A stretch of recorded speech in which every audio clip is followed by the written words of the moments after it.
dans ce programme OPLC consacré à un sujet complexe et souvent controversé, les mariages consanguins. Depuis des siècles, ces unions entre membres de la même famille ont été pratiquées pour diverses raisons, qu'elles soient culturelles, religieuses ou encore sociales. Cependant, ces mariages soulèvent de nombreuses questions et préoccupations, notamment en ce qui concerne les conséquences sur la santé génétique des enfants issus donc de telles unions. Dans cette émission, ensemble, nous explorons les différentes perspectives entourant les mariages consanguins, leur origine historique, leur implication sociétale, les défis médicaux qu'ils posent, ainsi que les débats éthiques qu'ils suscitent. Accompagnez-nous donc dans ce voyage pour une analyse approfondie de ce sujet délicat, dans le but d'approfondir bien évidemment notre compréhension et d'engager une réflexion constructive sur cette pratique.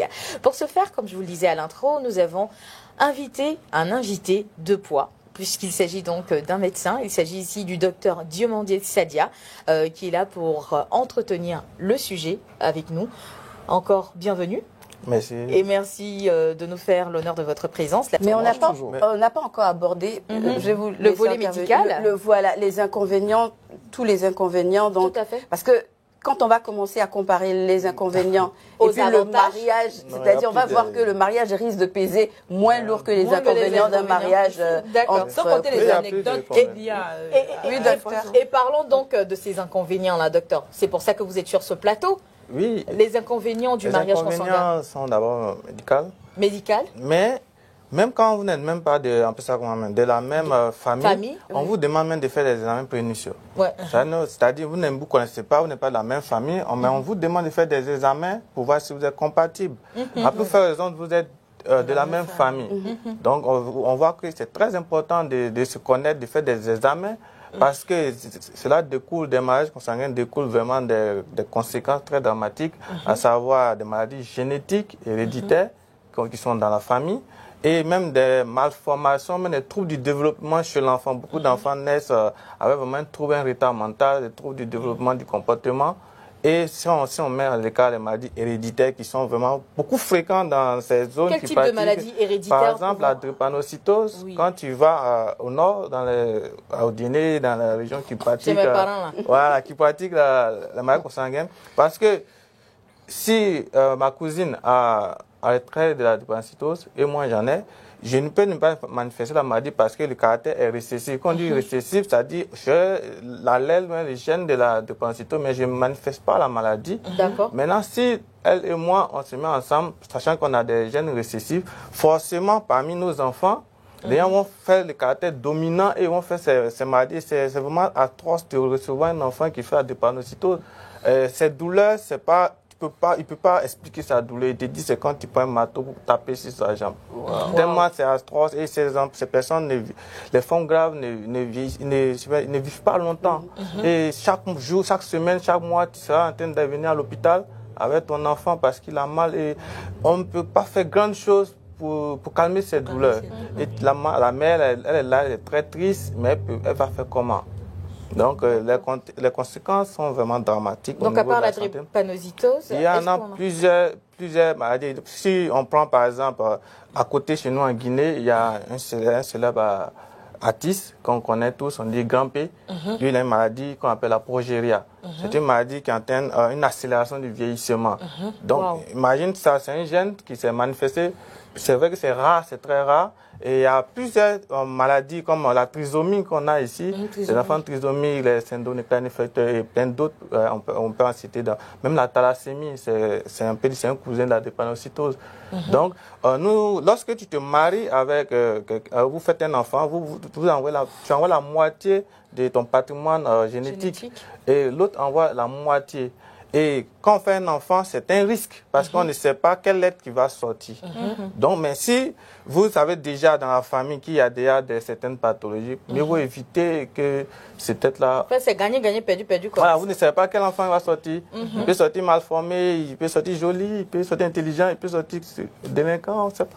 Non, mais est-ce que c'est parce que c'est vraiment des personnes de la même famille que ça se passe? Parce que moi, je sais qu'il y a des personnes qui ne sont pas du tout de la même famille, ni de la même nationalité, ni de la même race même. Oui. mais qui produisent ou bien qui donnent naissance à des enfants qui ont autant de problèmes de santé que s'ils étaient mariés. Effectivement, c'est pour cela, comme je te rappelé tout à l'heure, avant de se marier, on fait des examens. Des tests prénuptiaux. Voilà. Maintenant, si vous savez dans la famille qu'il y a tel cousin, tel neveu qui a des syndromes malformatifs ou un retard mental, et il y a tel enfant aussi de tel oncle, ça veut dire qu'il y a un gène dans la famille, ou bien il y a des malformations qui se produisent dans la famille.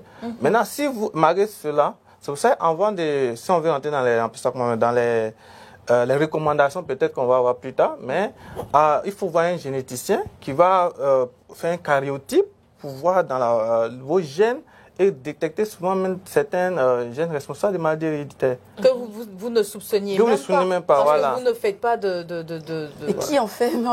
C'est vrai que j'entends ça, je suis étonnée. Moi, je ne savais pas qu'il fallait en faire. Hein. Si, tout à fait, des tests prénuptiaux. Les conseillers génétiques qui vont d'abord faire des enquêtes au niveau de vos antécédents familiaux, vous recherchez certaines malformations, certaines maladies génétiques qui sont beaucoup connues dans nos régions surtout, des malformations, des maladies génétiques qui sont en Europe. L'albinisme aussi. Voilà, pour ne pas... Chez les Malinqués, les gens du Nord, on a beaucoup d'albinisme. On ne les stigmatise pas en parlant de maladies, mais c'est aussi une déficience génétique. Voilà, si dans la famille, il y a des albinismes, si tu te maries, il y a forcé. Voilà. Mais le problème, c'est quand c'est un pas du premier degré. C'est-à-dire, d'où le terme mariage consanguin entre cousin et cousine. Ça, c'est un mariage du premier degré. C'est un mariage du premier degré parce que si l'un d'entre nous a l'allèle récessif, ou les gènes récessifs, dès qu'on se met ensemble, on va forcément donner un enfant qui va avoir les gènes dominants. Parce que c'est un mariage du premier degré. Vous voyez un peu? Il ne doit pas marier Rouquet. Bamla est sorti de cette affaire. Les rouquins, c'est-à-dire l'allèle dominant. Maintenant, si vous avez peut-être l'allèle récessif, quand vous forcez... On a déposé... Vous avez déposé... Chez nous aussi, il y a beaucoup de rouquins. Chez nous, dans notre famille, il y a beaucoup de rouquins. Ça peut s'expliquer il y a beaucoup de rouquins. Non, mais tu veux un commentaire? Non, moi, j'ai aucune caractéristique de ça, mais maman me disait que tu pourras faire rouquin parce que tu viens de la descendance. Tu tombes sur peut-être que ça s'explique. Une femme qui a les gènes. Avec les cousins. Tu aimes tes cousines, tu prends une de tes cousines, tu vas faire rouquin. Non, mais une anecdote, j'ai appelé maman pour lui demander c'est quoi, je voulais plus d'informations sur ça. Elle m'a dit, tu as trouvé quelqu'un. Un jour, j'ai changé à mon père qui a une ferme de porc, par exemple, et il me disait, lorsqu'il partait, lorsqu'il doit les accoupler, il est obligé d'aller dans une autre région pour aller prendre les mâles pour venir féconder les femelles. Il dit, mais ceux qui sont là, il dit, non, quand il les met ensemble, et tous les petits meurent. Voilà, tous les petits meurent. Donc, c'est parce que, si même chez les animaux, on ne peut pas faire les croisements dans la même famille, pourquoi chez nous, on ne fait pas plus attention? D'accord, ok. Maintenant, moi, j'ai une anecdote comme ça, je t'avais expliqué en amont. Moi, j'ai un ami qui, en terminale, qui a été victime de ça, mais lui, ses parents ne savaient pas. Ses parents ne savaient pas, ils se sont rencontrés parce que le père du papa de mon ami a abandonné la femme. C'est-à-dire que le mari, il était l'enfant légitime et la femme était l'enfant abandonné. Donc des années plus tard, il se trouve que ils étaient frères. Ils étaient frères, ils ont le même père. Mais le père a abandonné la fille. Et comme on dit, le sang se retrouve toujours. Ils se sont retrouvés, ils se sont aimés. Et ils ont fait mon ami. Et quand ils ont fait mon ami, ils avaient un enfant. Ils avaient un enfant déjà et puis ils ont décidé de se marier maintenant. C'est dans la rencontre des mariages, des parents se rendent compte que la maman maintenant de la fille reconnaît le papa et dit que toi, je t'avais dit qu'on avait eu un enfant. C'est cet enfant-là qui est en train de marier ton fils. Waouh. Et ils n'ont pas eu le courage de vite dire juste qu'ils se sont fait la dot. C'est au mariage légal maintenant. Le papa maintenant décide d'assumer devant toute la famille que, en réalité, tu es ma fille. Lui aussi, c'est mon fils. Vous êtes frères, arrêtez le mariage. Le mari a dit non. On va se marier. On a déjà un enfant. On va se marier. Ils se sont mariés. Et réellement, mon ami a des séquelles. Il a fait le bac plus de 8 fois, ça marche pas. Il a des malformations. Sa tête est un peu... Mais ils ont prié, ils ont fait des trucs, des laments et tout. On dit la famille du papa a régné un peu. Le mari, on les a abandonnés. Donc, ils ont dû quitter Abidjan, venir se cacher un peu, cacher leur histoire. Mais le dernier, ils ont fait un autre enfant. Qui lui n'a rien. Mais donc, comme c'est gagner, perdu. Voilà, parmi des enfants, d'autres vont prendre les gènes dominants et vont faire la maladie. D'accord. Donc c'est gagner. C'est gagner, perdu. C'est très risqué. Voilà. Et le problème, c'est que ce sont ceux qui en prennent des conséquences, ce sont des personnes qui n'ont rien demandé. Les enfants n'ont rien demandé et c'est eux qui subissent les conséquences. C'est ce qui est dommage.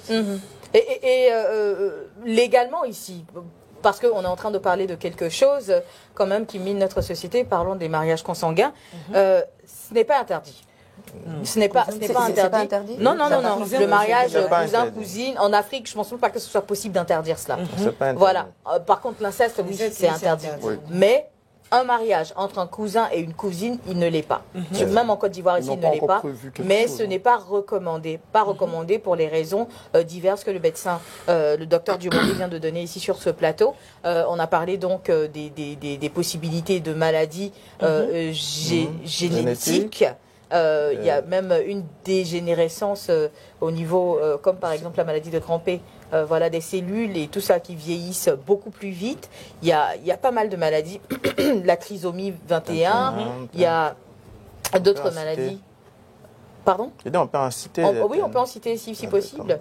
Si vous pouvez les citer. Oui, il y a le syndrome, par exemple, le syndrome d'Alport qui entraîne une insuffisance rénale à la longue chez l'enfant.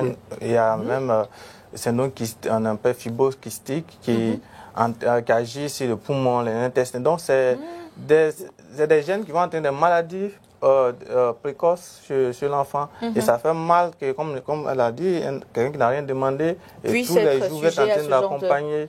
Et donc, on voit ça à l'hôpital, des gens qui viennent les... Et puis, à un moment, les parents sont fatigués, épuisés, et l'enfant, il décède à la fin. Ne faites pas beaucoup d'enfants, les cousins-cousines sont mariés. Non, mais sérieusement. Mais dans la recherche de solutions, à part les... comment dirais-je... les tests prénuptiaux qui sont fortement recommandés. Est-ce qu'il y a d'autres solutions à proposer? Oui, il y a beaucoup de... comme on dit, la première des choses, c'est d'abord de consulter. Donc, même si vous êtes cousin-cousine, consultez un conseiller génétique qui va faire des enquêtes au niveau des antécédents, faire des tests génétiques. Mais si vous décidez de toujours vous marier, il faut vraiment faire suivre la grossesse. C'est des grossesses qui doivent être très suivies pour détecter... signaler pour détecter d'éventuelles malformations dès le fœtus. Et quand l'enfant naît, il faut aussi, il y a des conséquences qui peuvent être évitées, peut-être faire des vaccinations ou même faire, on peut ça comment, avoir une hygiène de vie qui est très saine. Donc il y a un suivi qui permet d'éviter l'apparition de certaines complications. Donc c'est une grossesse qui est très suivie, l'enfant est très suivi, mais de nos jours, les ayant les moyens pour vraiment suivre. Au-delà même de cela, on a souvent les moyens, mais on est négligent. Parce qu'on n'a pas le temps, ou bien on est occupé par d'autres choses, on a d'autres priorités. Souvent le travail, souvent on est trop occupé par la famille. Pour se consacrer qu'à un seul enfant, parce qu'on en a plusieurs, ça peut être compliqué. Ou non, on se dit que c'est normal, hein, parce qu'il y a des familles où ils ne peuvent pas imaginer qu'il peut avoir des séquelles de maladie. C'est tellement normal qu'ils se disent, bon, on va faire un enfant, il n'y a pas de retour possible. Donc les gens ne se disent même pas que c'est anormal, on peut avoir des problèmes avec nos enfants, ils vivent normalement. Et puis toutes les propositions là, c'est pour... Désolée, mais c'est pour les gens de la ville. Après, au village, les gens n'ont pas le temps d'aller à l'hôpital pour faire des tests et tout. Et peut-être c'est là-bas même que ça se passe le plus.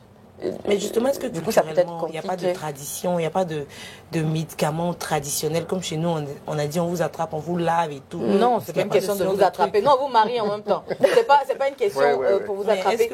Mais c'est pas. Est-ce que c'est systématique? Dès qu'on vient de la même famille, on doit avoir des problèmes? Non, c'est pas systématique. C'est pour ça qu'on fait une enquête au niveau des antécédents de la famille. Parce que moi, pour la petite anecdote, moi, mes parents sont cousins. Wow. Oui, je suis. Il a dit tout à l'heure, c'est rouge paiement. Ça a gagné. Non, mais direct. Non, cousin, comment dirais-je, cousin de cousin. C'est-à-dire que mes parents, mes grands-parents sont cousins. D'accord. Donc voilà. Une maladie génétique ne peut pas se manifester dès le premier mariage, mais au fil des mariages, elle va apparaître à la deuxième, troisième, elle va apparaître dans la génération. D'accord. Dans certaines générations. C'est que si moi j'avais épousé un autre cousin, voilà. Au fur et à mesure, dans la génération, il y a un qui va apparaître. Non, pour moi, c'est pas possible. Ils ne veulent pas de moi. Toi, tu as rompu la tradition. Non, je n'ai pas rompu. Je les aime, mais ils ne m'aiment pas en retour. Je n'ai jamais compris cette affaire. Je dis, comment va? Non, il doit le voir. Il veut savoir. Mais est-ce que toi-même tu aimerais marier? Tu pourrais marier ton cousin? Mais non, qu'à venir voir. Un cousin ministre. Mais la question n'est plus d'actualité. Merci. Cousin Rockefeller.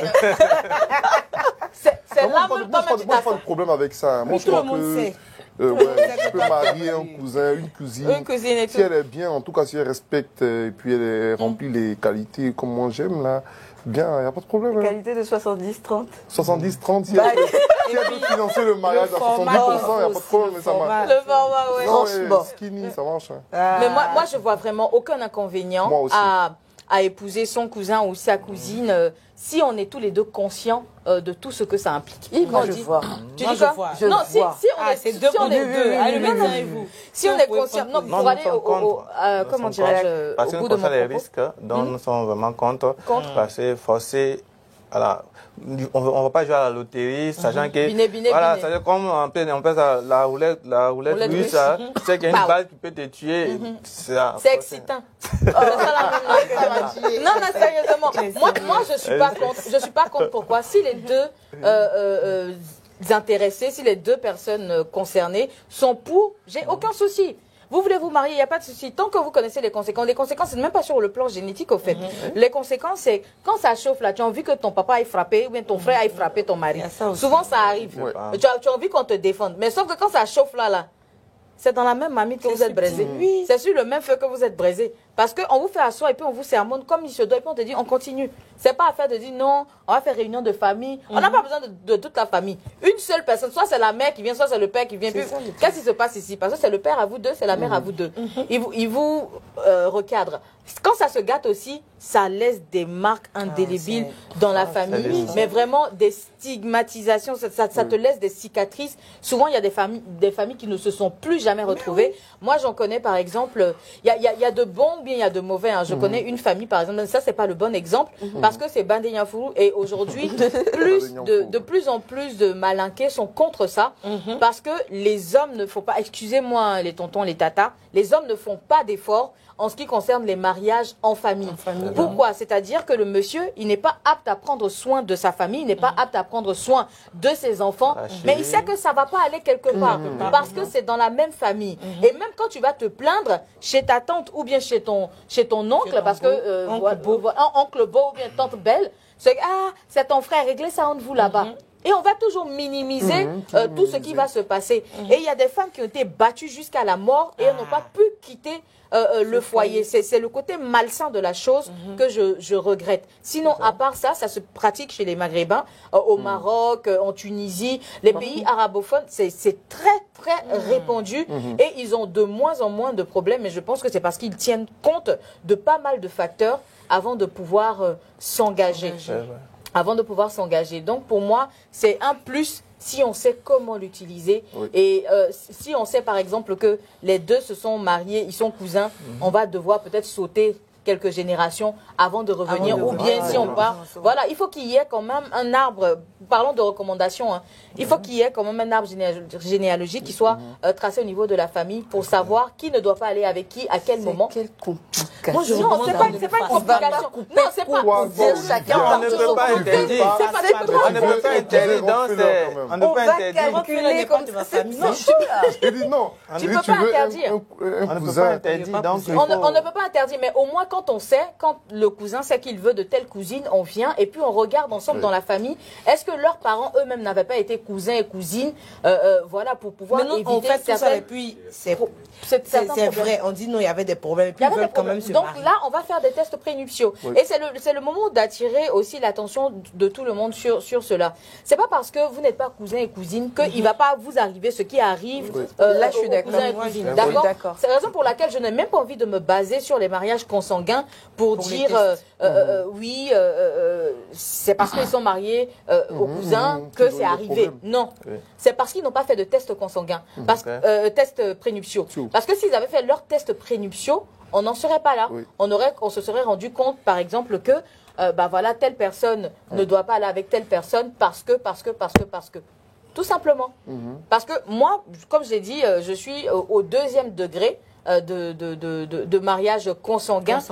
Mais tout va bien. On va dire que chez nous, on a pris tous les bons côtés. Bon côté, ouais. Tous les bons côtés, je suis la plus courte. Hein. Oui, oui. Je suis le Au niveau de l'incompatibilité. Non, je ne suis pas le bon côté, je suis le pire des côtés en plus, parce que elles font tout ça. Non, oui, tu t'as vu, non. Au niveau de l'incompatibilité, il y a quelque chose qui va vous étonner, par exemple, si une femme est un groupe sanguin de registre négatif, et lors de la première grossesse, elle ne fait pas ce qu'on appelle le vaccin anti-D, et elle change de partenaire. Et le monsieur il est de registre positif. Le second.